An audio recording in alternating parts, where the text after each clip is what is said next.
Bueno, yo soy Ignacio Bustillo, para los que no me conozcáis, doy clases en la UTAD, ¿vale? Soy como profesor asociado. Lo que vamos a estar viendo hoy lo ven los chavales en el máster.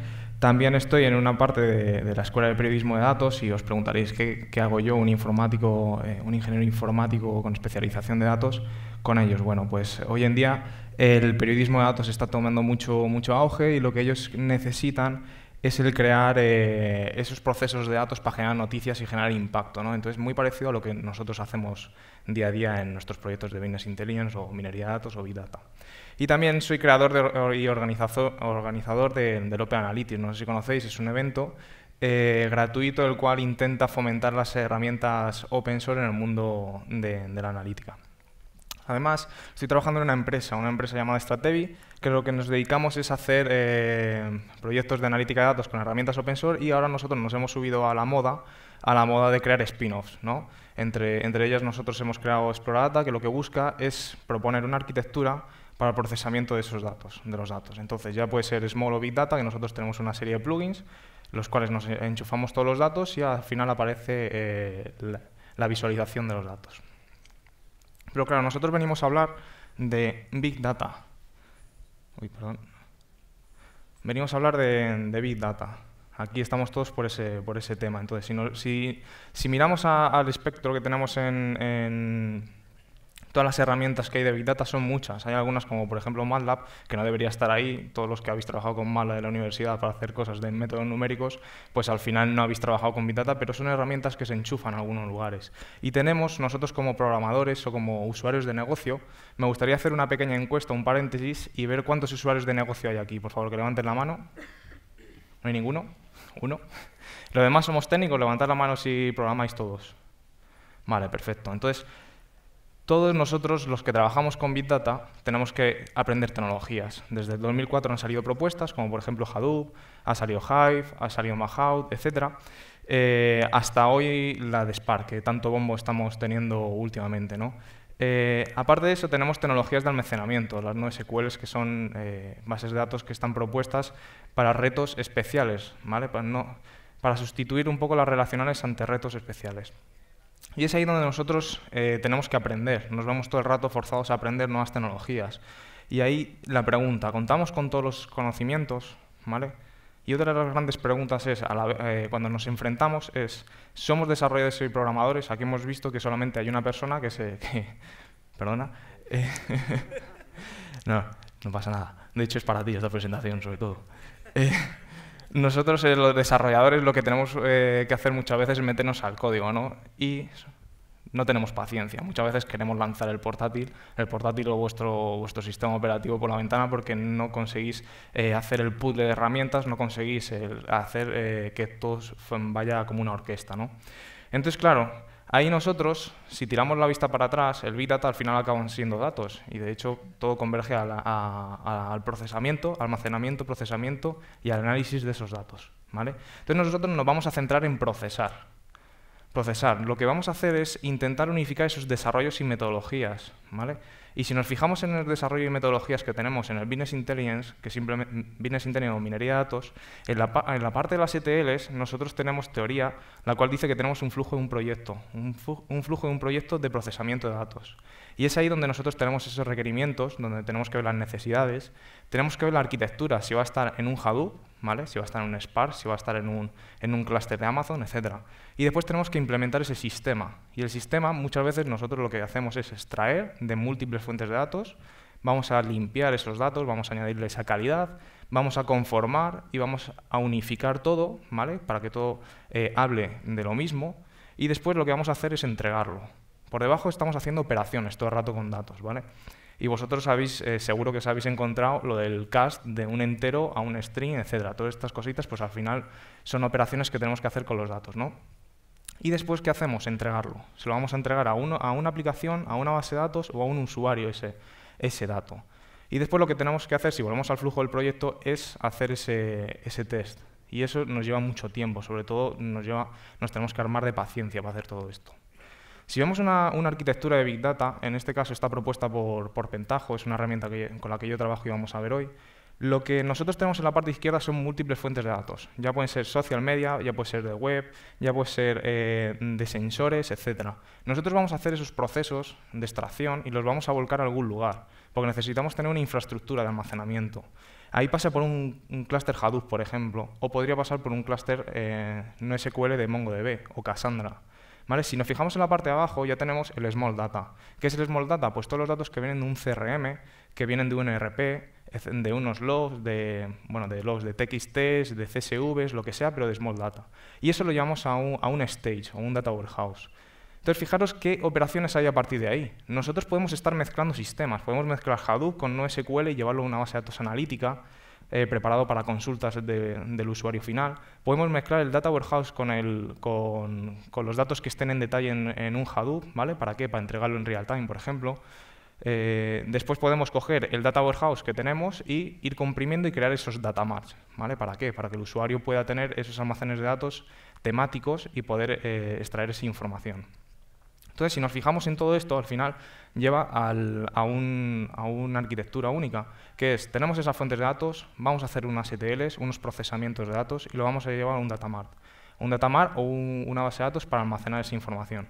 Y ahí nosotros vamos a aplicar algoritmos de Machine Learning. Antes hemos visto con BigQuery, por ejemplo, lo que se estaba haciendo era una tabla de hechos gigantesca de 6.000 millones de filas, ¿vale? 6 billones en anglosajón, y lo que hacían eran consultas. Bueno, en este caso nosotros también podemos hacer consultas sobre tablas de hechos que están en el datamart. Podemos aplicar algoritmos de Machine Learning, podemos consultar con informes, con cuadros de mando y con tablas dinámicas, que son los 3 tipos de recursos que para consultar la información. Y aparte podemos generar esa limpieza de datos, también ver la calidad de los datos, etc. ¿Vale? Entonces, claro, la tecnología, como habéis visto en estas 2 jornadas, está evolucionando, están saliendo nuevas propuestas, están saliendo nuevos frameworks, etc. Pero al final la teoría es la misma, es de Business Intelligence y es de minería de datos, si nos remontamos al pasado.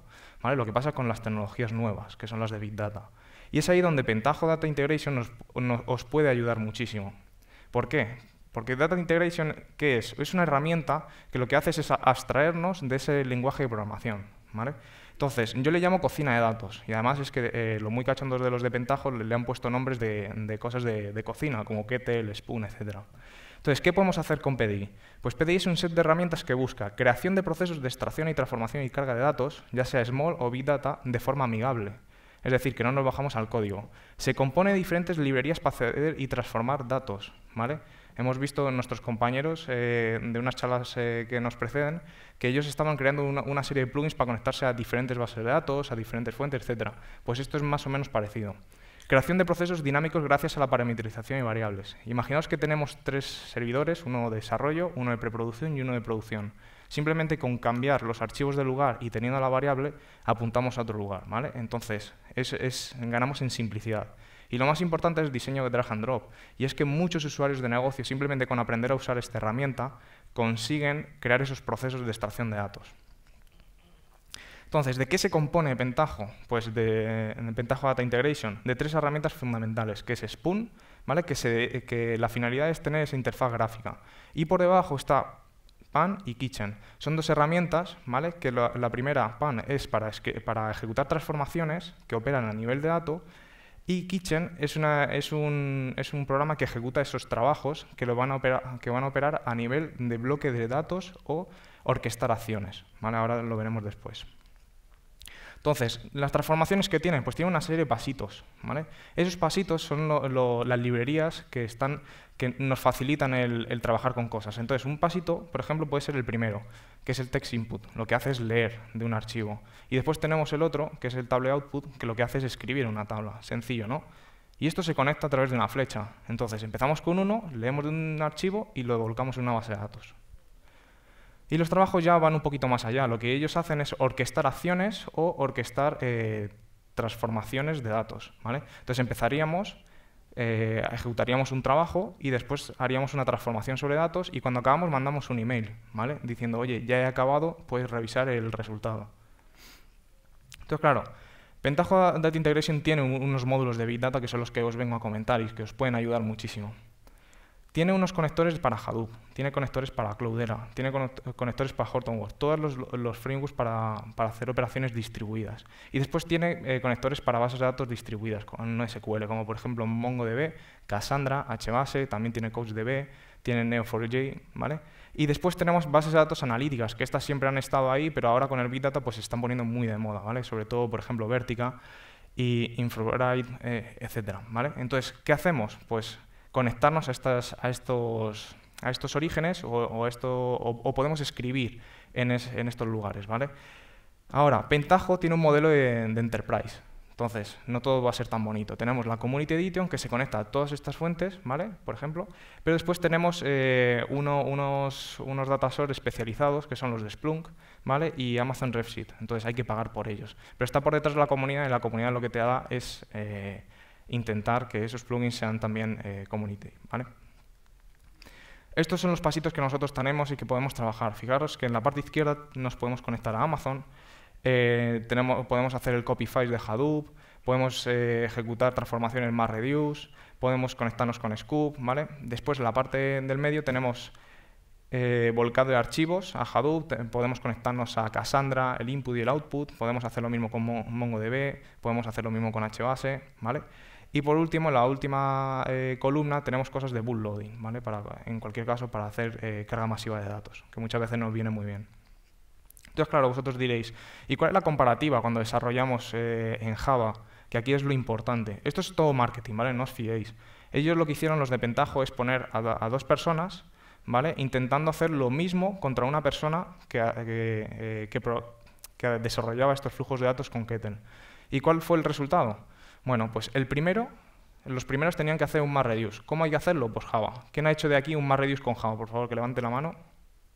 Vale, todos sabéis el dolor de muelas que da muchas veces cuando empezamos, etcétera. Un usuario de negocio no puede hacer estas cosas, necesita conocimientos muy altos. Si nos vamos a Spark ya tenemos que programar en Scala, en Python o en Java también, ¿vale?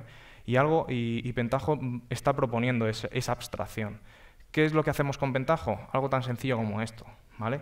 Nosotros empezamos. Después hacemos un copy archivo, ¿vale? Al HDFS. Después ejecutamos un MapReduce, ¿vale? Que es un word count, y en el caso de que hayamos acabado, éxito, y si no, abortamos la misión, ¿vale? Es muy sencillo, un usuario de negocio cuando lo ve dice, pues la verdad es que consigo leerlo.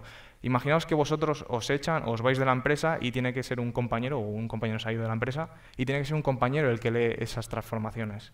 Pues es mucho más sencillo ver esto que leerte el código y ver qué se está haciendo, ¿vale? Y el por qué. Hay veces que no tenemos esa documentación. En cambio, esto con un golpe de vista podemos ver qué se está haciendo. Entonces, estos fueron los resultados de la comparativa. Decían que fue 15 veces más rápido desarrollar un flujo, ¿vale? Un MapReduce con Kettle, que es el Pentaho Data Integration, ¿vale?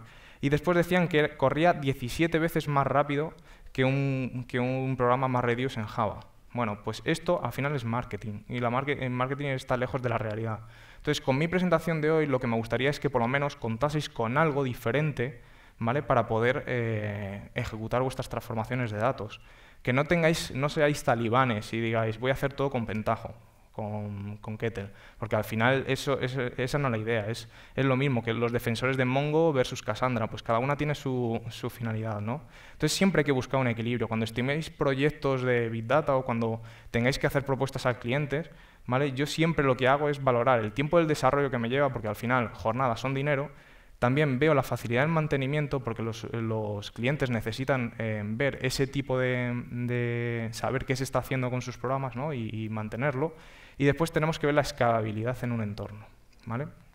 Entonces, claro, si nos metemos un poquito más para ver qué hay en Kettle, nosotros tenemos versionados, ¿vale? Esos versionados nos da de fábrica, Kettle nada más te lo bajas y lo descomprimes, lo que te da son una serie de conectores, ¿vale? Para que te puedas conectar a Hadoop, a Cloudera, a Hortonworks, etc. Son unas configuraciones que vienen de fábrica, pero claro, vosotros podéis crear las vuestras.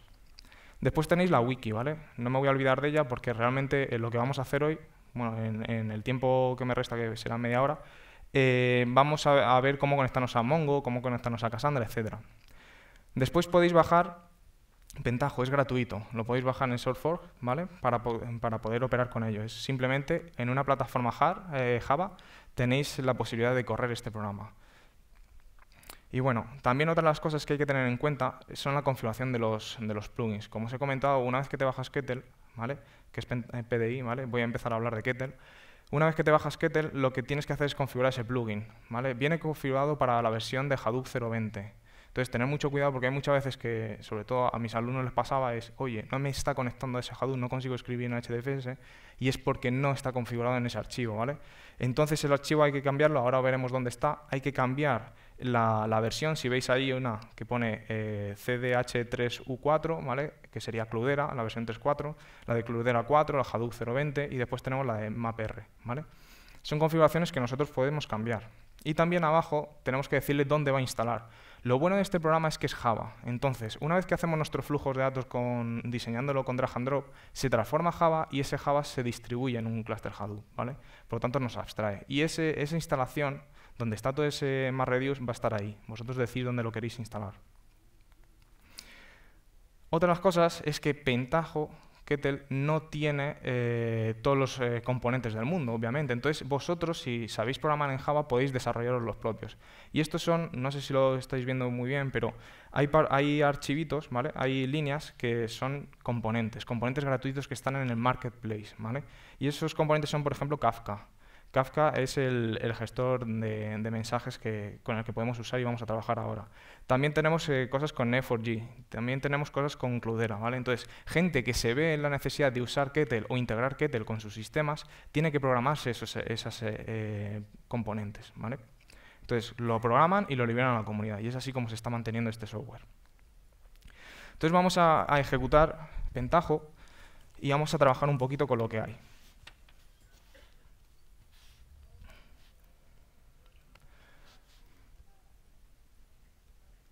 Entonces, una vez que os bajéis Pentaho, vosotros descomprimís la carpeta y tenéis estos archivos, ¿vale? Tenemos carte.bat y .sh, que es para crear servicios web, por ejemplo. Vosotros podéis crear estas transformaciones, pedir datos a Cassandra y mostrarlos en un JSON por navegador web, ¿vale? Sin tener que tirar ninguna línea de código. Después tenéis kitchen.bat para los de Windows o .sh para ejecutar los jobs. También tenéis pan.bat y pan.sh para las transformaciones. Y una de las cosas que os comentaba son los plugins. Y estos plugins, nosotros tenemos varios, por ejemplo, Pentaho Big Data Plugin, Pentaho Cassandra o MongoDB. ¿Vale? Entonces, aquí en el de Big Data Plugin, nosotros tenemos estas configuraciones que son las que vienen de fábrica. Esta de aquí, Sim Hadoop 1.04, es la que he creado yo, ¿vale? Vosotros, si tenéis un Hadoop ya en un servidor de producción, podéis crearos vuestra propia configuración y conectaros al HDFS tranquilamente. Otra de las cosas que tenemos es el plugin.properties, ¿vale?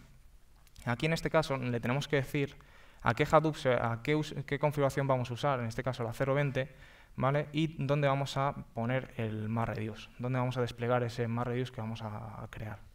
Si queréis haceros vuestra distribución propia, lo que tenéis que hacer es copiar una serie de archivos, ¿vale? Que vienen en Hadoop y creáis vuestra carpeta de componentes, que es lo que estaba haciendo yo. Entonces, una vez que pinchamos, ejecutamos el spoon.sh, que está aquí abajo, para los de Unix, para los de Windows.bat o para los de Mac, vamos directamente, esto es para un poco tontos, nosotros pinchamos en el icono y se nos abre lo que es nuestra pantalla de bienvenida de Pentaho, ¿vale? Esta es la herramienta. Y ahí nosotros podemos hacer dos cosas, como os he comentado. Primero, la de las transformaciones, ¿vale? Y otra, la de los jobs, la de los trabajos. Entonces vamos a empezar con un job. ¿Un job cómo sería? Nosotros vemos en general, y todo flujo de datos tiene un comienzo y un final, ¿vale? Siempre. Entonces nosotros a partir de ahí vamos a elaborar nuestra orquesta de acciones, ¿vale? Como hemos dicho antes, un trabajo es el que orquesta esas transformaciones a nivel de datos y además orquesta acciones, por ejemplo, como podemos mandar emails, etc. Entonces empezaríamos diciendo, bueno, pues podemos borrar archivos, podemos borrar filas, también podemos unzipear archivos. Tenemos más cosas como, por ejemplo, scripting. Aquellos que os gusta mucho los scripting, lo que podéis hacer es ejecutar esos scripts, ¿vale? Podéis conectaros por transferencia, por ejemplo, a un FTP, ¿vale? A un SFTP. Entonces podéis coger esos archivos, lo bajáis a vuestro local, a vuestro servidor y podéis procesarlos. Entonces, claro, esto diréis vosotros, bueno, ¿y qué tiene que ver esto con el Big Data? Esto no tiene nada que ver, ¿vale? Son simplemente acciones que vienen con Kettle que podéis usar. Bueno, voy a dejar aquí al lado. Entonces, Big Data. ¿Qué podemos hacer con Big Data? Fijaros que nosotros podemos decirle, vale, conéctate a Amazon y ejecuta un MapReduce que he programado yo en Java. ¿Vale? Entonces, aquí simplemente tenéis que configurar dónde va a estar, en qué Amazon estáis, qué directorio de S3 vosotros podéis usar y, sobre todo, el clúster que queréis montar. ¿Vale? Fijaros que ahí podéis decir qué instancias son las de master, qué instancias son las de esclavos, y en ese momento os crea un clúster. Una vez que acaba la operación, se da de baja. ¿Vale? Podemos hacer lo mismo con Hive. En este caso, en vez de ejecutar el MapReduce que hemos programado en Java, lo que hacemos es meterle un script en Hive. ¿Vale? Entonces, se conectaría a lo que es Pentaho, digo Amazon, se crearía el clúster, ejecutaría el script de Hive y una vez que ha acabado, da de baja el clúster. ¿Vale? Bueno, entonces, ¿cómo se podría ser una transformación? Pues imaginaos, podemos conectarnos a... Vamos a conectarnos a Amazon, levantamos el clúster y una vez que hemos levantado el clúster, acabamos. Pero en cambio, si nosotros, si ha fallado en alguna cosa, lo que podemos hacer es decirle, oye, pues mándanos un email porque quiero saber por qué ha fallado, ¿vale? Y en qué momento ha fallado. Entonces, esto es una chorrada, ¿vale? Pero con 3 pasitos podemos hacerlo. En cambio, si vosotros tenéis que ir al nivel de desarrollo de código, va a ser muy, muy laborioso, ¿vale? Podemos hacer más cosas, como por ejemplo un MapReduce.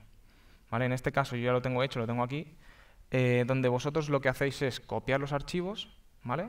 Y ejecutar ese MapReduce. Esto es el típico word count que tenemos para empezar a trabajar con Hadoop. Entonces, ¿cómo se copian archivos aquí? Fijaros que yo tengo un directorio para beber los datos. En este caso estamos utilizando el intro del Quijote y lo lanzamos a lo que es el Cloudera, a la distribución que tengo, el HDFS. ¿Vale? Simplemente con hacer esto ya lo hemos copiado. Y después nosotros ejecutamos el MapReduce. En este caso, el MapReduce, ¿qué tiene? Bueno, si nos ponemos a pensar que es un MapReduce, tenemos un conjunto de mapper, ¿vale? y el reductor, ¿vale? Entonces, en este caso, ¿qué tenemos nosotros? Transformaciones. Y esas transformaciones las tenemos que configurar aquí. Nosotros tenemos el mapper con una entrada y una salida, y tenemos el reductor con una entrada y una salida. Ahora, tenemos que decirle dónde va a ejecutar este job, ¿vale? Una de las cosas hay que decirle, si os acordáis, la línea de comandos, cuando ejecutáis el word count tenéis que decirle dónde están los datos de origen y dónde queremos poner el resultado. En este caso es igual, qué formato para trabajar tenemos y dónde está el clúster. En este caso está en localhost, ¿vale? Configuramos el puerto y el job tracker va a estar en localhost también con otro puerto, ¿vale? Le podemos decir cuántos números de mapper y número de reductores necesitamos. Esto es el trabajo, pero no operamos a nivel de datos, ¿vale? Si nos vamos a nivel de datos, tenemos que operar con el mapper, ¿vale? En el mapper, ¿qué hacíamos? Si os acordáis, en el típico ejemplo de WordCount, lo que hacemos es coger un archivo gigantesco de palabras, ¿vale? Y lo que hacemos es partirlo. ¿Partirlo por qué? Por un espacio, para sacar todas las palabras. En este caso, nosotros tenemos un pasito que se llama split words to rows, ¿vale? Entonces, ¿qué hacemos? Simplemente le decimos, aquí no sé si lo veis, esto es un espacio. Le decimos que el valor, ¿vale? Tenemos una clave y un valor, todo lo que haya en el contenido del valor lo que hace es partirlo por el espacio. ¿Y qué me va a devolver? Una lista de palabras, ¿vale? ¿Y ahora qué tenemos que hacer? Añadirle una constante, ¿vale? ¿Qué le añadimos? Un 1. En este caso tenemos un pasito de añadir constante. Le decimos, bueno, pues va a ser count y va a tomar el valor de 1, ¿vale? Entonces, si os acordáis, nosotros tenemos un clave valor de inicio y vamos a devolver una lista de clave valores para finalizar el mapper. Entonces, aquí le tenemos que decir qué es la clave y qué va a ser el valor, ¿vale? Entonces, el word va a ser la clave y el count que hemos puesto, el número 1, va a ser el valor. Eso es el mapper. Ahora falta el reductor. ¿Qué haríamos en el reductor? Agregar. Entonces, en el primer pasito, lo que tenemos que decirle es, vas a recibir 2 cosas. Primero, una clave que va a ser tipo string y un valor que va a ser tipo entero, ¿vale? La palabra y el número. Y después tenemos que decirle que agrupe, ¿vale? Vamos a hacer un sum. ¿Cómo lo hacemos? Pues le decimos con un pasito de agrupar, ¿vale? Group by, le decimos que agrupe por la clave, en este caso la palabra. ¿Y qué va a hacer? Pues vamos a sumar, ¿vale? Entonces, sumamos o podemos hacer otro tipo de operaciones, que son todas las que te da Pentaho, ¿vale? Una vez que hemos acabado, ¿qué hacemos? Pues decirle, vale, pues devuelve esa clave y la suma de todos los valores. Y ya hemos acabado nuestro MapReduce. Es bastante sencillito y es un código que puede programar cualquier usuario, ¿no? Simplemente con hacer drag and drop. Vale, esto es la parte de los trabajos, pero ahora vamos a nivel de transformaciones y para eso tendríamos que pinchar y decirle, vamos a crear esas transformaciones. Entonces, si os habéis fijado, ahora me han cambiado las carpetitas y es que ahora ya no tengo los mismos pasos, porque antes en el trabajo se trabajaba a nivel de transformación de datos, no a nivel de dato. Por lo tanto, ahora tenemos carpetas que simplemente lo que hacen es beber datos de algún lugar. Por ejemplo, podemos sacar datos de Google Analytics, podemos sacar datos de un JSON, ¿vale? El formato tan estándar que tenemos para trabajar con APIs. Podemos consultar datos de Excel, podemos consultar datos de Access, podemos sacar el resultado de un MapReduce que hemos tenido en un trabajo, que lo hemos dejado en S3, lo podemos sacar y procesarlo, ¿vale? También podemos crear una conexión a una base de datos. Y si creamos una conexión, fijaros qué sencillo que es, pinchamos en Nueva y se nos va a abrir un editor de conexiones. Este editor de conexiones simplemente con un JDBC que vosotros tengáis, ¿vale? De la casa, podéis configurar de forma estándar todas las conexiones. Y aquí nosotros tenemos Hive. Entonces Hive simplemente lo tenéis que poner en modo servidor, ¿vale? Configuráis dónde está ese servidor y simplemente tenéis que consultarlo. Si nos vamos a un MySQL, porque vosotros hacéis operaciones en un Hadoop y queréis dejarlo en un MySQL, podéis hacerlo también aquí, ¿vale? Vale, pero entonces ya hemos bebido datos. ¿Y ahora qué tendríamos que hacer? Transformarlos. Por lo tanto, hay una carpeta de transformación. ¿Qué podemos añadir? Aquí podemos hacer operaciones con calculadora. Podemos hacer operaciones, por ejemplo, transformar un HTML a un XML. ¿Para qué? Para hacer web scraping. ¿Vale? Hay veces que tenemos que mirar ciertos orígenes de datos que están en web. Simplemente sacamos el HTML, parseamos y sacamos los valores. Podemos filtrar filas, perdón, podemos ordenar las filas, podemos partir esos campos en filas, podemos hacer operaciones con strings, por ejemplo, vamos a romper esos strings, vamos a hacer esas operaciones, que incluye un set de operaciones bastante grande, ¿vale?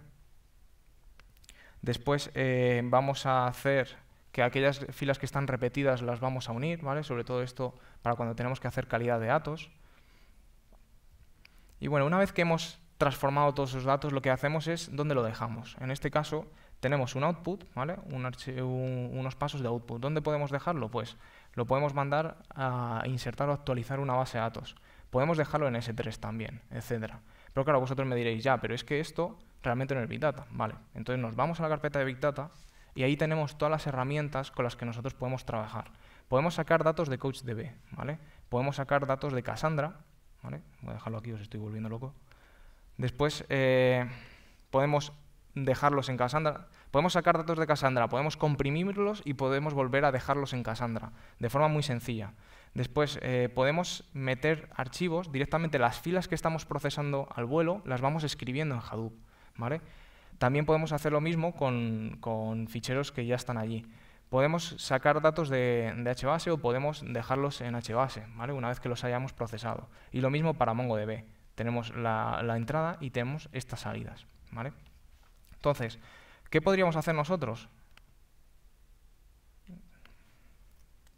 ¿Qué podríamos hacer nosotros? Una cosa muy sencilla. ¿Cuántos de vosotros habéis trabajado con HBase? Vale, 2 personas. Entonces nosotros, por ejemplo, podemos coger datos de HBase, ¿vale? Sin saber cómo diablos conectarnos. ¿Y cómo lo hacemos? Pues simplemente configurando esto, configurando el Zookeeper, ¿vale? Configurando la URL del hbasesite.xml, etcétera. Una serie de propiedades que todos tenemos que conocer, todos los que vayáis a trabajar. Más que nada porque no podemos estar trabajando sin saber las tecnologías. Una vez que sacamos los datos, lo que podemos hacer es transformarlos. Por ejemplo, voy a hacer una agregación, perdón, aquí en estadísticas. Podemos agrupar, ¿vale? Entonces, el flujo de datos, leemos, agrupamos por alguna clave, ¿y qué vamos a hacer después? Pues insertarlos, por ejemplo, en un Cassandra, porque estamos haciendo una migración de datos, ¿vale? Ponernos en esa situación. Y ahora, en caso de que falle, nosotros podemos mandar un email. Buscamos un email aquí y le decimos, vale, en caso de que cualquiera de estos elementos fallen... Uy, perdón, esto no es. Podemos dividir el flujo de datos, ¿vale? Entonces podemos hacer estos pasitos que la verdad es que vienen muy bien a la hora de administrar lo que es un flujo de datos de transformaciones. Entonces esto es muy sencillo. Simplemente tenéis que conocer estos archivos, ¿vale? Estos pasos. ¿Nosotros qué vamos a hacer hoy? Pues la idea es que podamos jugar con varias tecnologías. Y para eso he preparado en una hora que tenía hoy por la mañana un recorrido que espero que sea interesante para todos, ¿vale? En este caso lo que vamos a hacer es sacar datos de Twitter. Como no quería arriesgarme con las conexiones, me he sacado unos datos yo en mi casa, los he dejado en un CSV y lo que vamos a hacer es leer del CSV. Lo vamos a meter en un Kafka. ¿Vale? ¿Por qué? Porque nosotros queremos meter todo sobre un topic y leer unificar todo en un clúster, ¿vale? Y después, sobre Kafka, lo que vamos a hacer es leerlo y lo metemos en Cassandra, ¿vale? Por otra parte, tenemos un CSV que vamos a meter en MongoDB. Y después lo que vamos a hacer es sacar de Cassandra y Mongo y lo vamos a unificar y lo vamos a llevar a un HDFS. ¿Para qué? Para consultarlo con Hive a través de SQL, ¿vale? Entonces, yo aquí tengo el CSV que voy a parsear. Fijaros que es un CSV que está separado por puntos y comas. En este caso nosotros lo que vamos a hacer es leerlo, ¿vale? Y una vez que lo leamos, lo que vamos a hacer es llevarlo a un Kafka. Entonces, yo aquí ya he preparado todo. En la parte de arriba tenemos un MongoDB, ¿vale? En la parte de abajo tenemos un Cassandra, que tiene dos tablas. Una tabla, voy a describir el KSpace. Una tabla es la de usuarios, simplemente tiene el usuario y el número de veces que se ha retuiteado o algo. Y después tenemos abajo el full, que simplemente lo que tiene es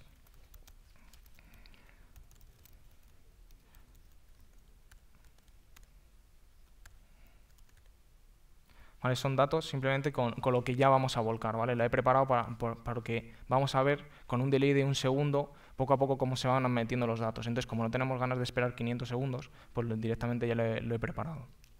Y después tenemos Hive, que simplemente es una tabla de usuarios que también tiene lo mismo, ¿vale? Donde lo vamos a meter.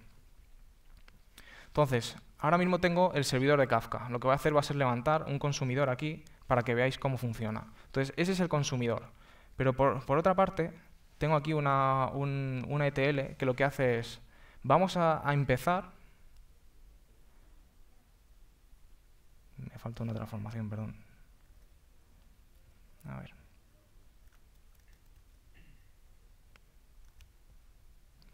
Vale. Tenemos un CSV, ¿vale? Donde nosotros lo que hacemos es configurarlo. Este CSV, si pinchamos doble clic, le decimos dónde va a estar. En este caso va a estar en esta carpeta. Cómo va a estar hecho. Fijaros todos los elementos que estamos trayendo. La tipología de los datos, ¿vale? Qué tipo de contenido tiene, cómo están los separadores, punto y coma, etc. Y nosotros, al hacer preview rows, lo que hacemos es leerlo, ¿vale? Vamos a leer qué es lo que tiene este archivo. Y esto es lo que tiene ahora mismo, ¿vale? Una vez que tenemos el archivo leído, lo que vamos a hacer es generar un JSON. Voy a intentar emular un poquito lo que tenemos en Kafka, en Twitter. Entonces, generamos el JSON, que es el siguiente. No, lo voy a poner en vivo porque me faltan 5 minutos y no creo que me dé tiempo. Entonces, ¿nosotros qué estamos metiendo ese JSON? ¿Veis que aquí hay un JSON? Pues simplemente se está metiendo en Kafka en este momento. ¿Lo veis que lo estamos metiendo? Se están generando filas. ¿Vale? Pues ahora, ¿qué tendríamos que hacer? Beber datos de ese Kafka. ¿Cómo lo haríamos? A través de esta transformación. ¿Vale? Entonces, esta transformación, cuando lo ejecutamos, simplemente está escuchando, ¿vale? Aquí hay un consumidor de Kafka, está escuchando esos tweets. He puesto que parsee, ¿vale? Ese JSON y lo escriba en un log, ¿vale? Al escribir en un log me va saliendo en la parte de abajo, que nosotros tenemos los indicadores, que por ejemplo las métricas, cuántas filas hemos procesado, dónde está el cuello de botella. Esto viene muy bien para hacer depuración. Y podemos ver el preview data. Una vez que tenemos todo esto, lo estamos metiendo en un Cassandra. ¿Cómo se configura el Cassandra? Simplemente poniendo el host y poniendo el puerto, ¿vale?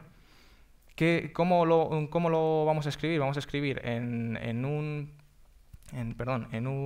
keyspace que se llama BDS 2014.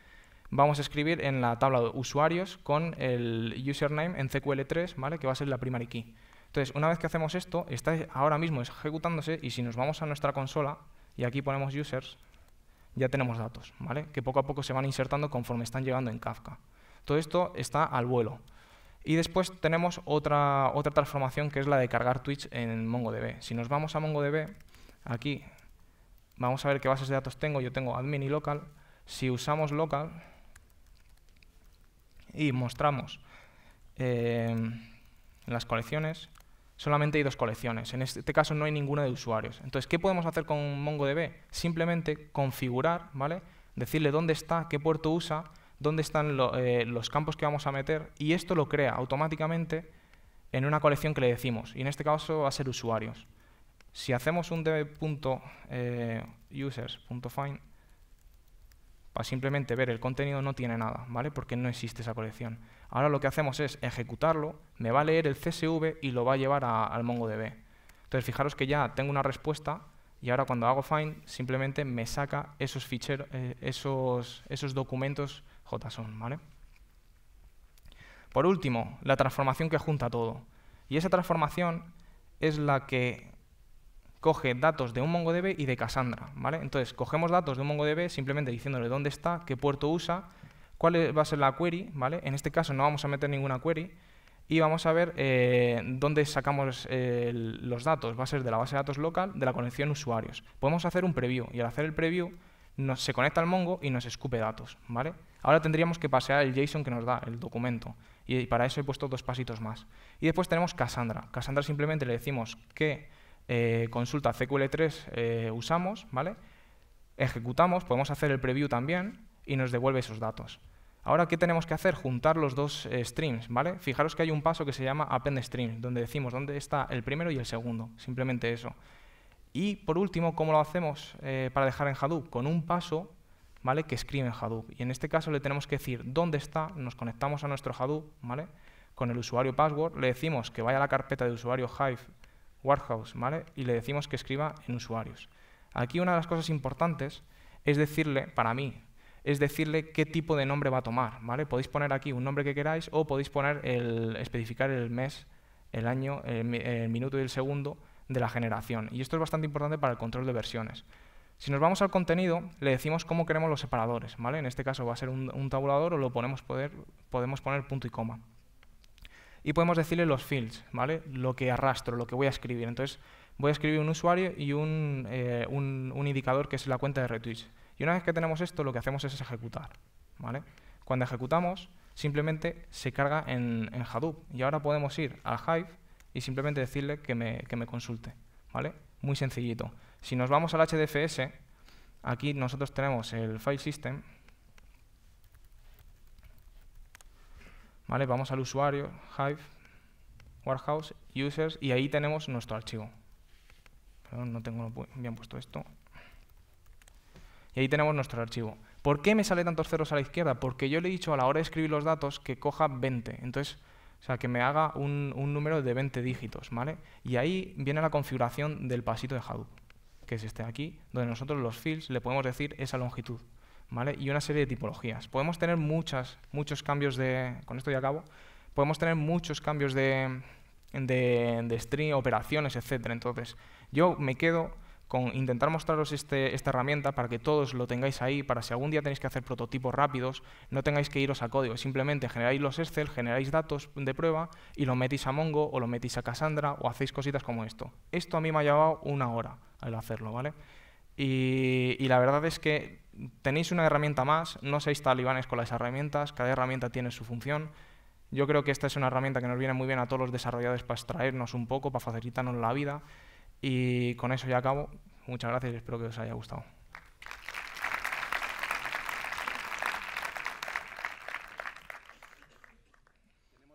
Tenemos un par de minutos para hacer un breve QA. Si alguien tiene alguna pregunta para Ignacio. Sí.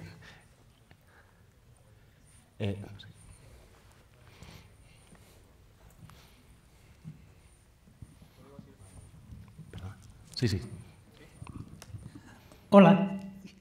Te quería preguntar, ¿cómo se integra esto en un clúster y cómo se ejecuta de manera paralela? O sea, ¿se puede llegar a hacer? Porque aquí hemos visto la parte... Todo esto está en single node, porque lo he ejecutado sobre una máquina virtual. Ahora, que tú lo tienes en un clúster, simplemente apuntas a dónde está, al clúster donde está, y simplemente él lo hace, ¿vale? Es arte de magia. Cuando tenemos un Hadoop, ahora mismo lo que hemos configurado en el Hadoop del MapReduce, simplemente estábamos configurando el HDFS y el Job Tracker, que eso lo tenéis a la hora de hacer en un nodo o en un clúster, lo sacáis, ¿vale? Y lo ponéis ahí en la configuración y ya está, es transparente para nosotros. Entonces, por eso, lo bueno es que esto, si tú configuras esas variables y cuando cambias de un servidor de desarrollo que es de un nodo, cambias a un clúster de 50 nodos, no tienes que andarte con tareas de cambiar ETL, simplemente esos parámetros que tienes que cambiar, que hemos puesto. Vale, gracias. ¿Alguna otra pregunta? Pues Ignacio, muchísimas gracias por el Muchas workshop. gracias a vosotros.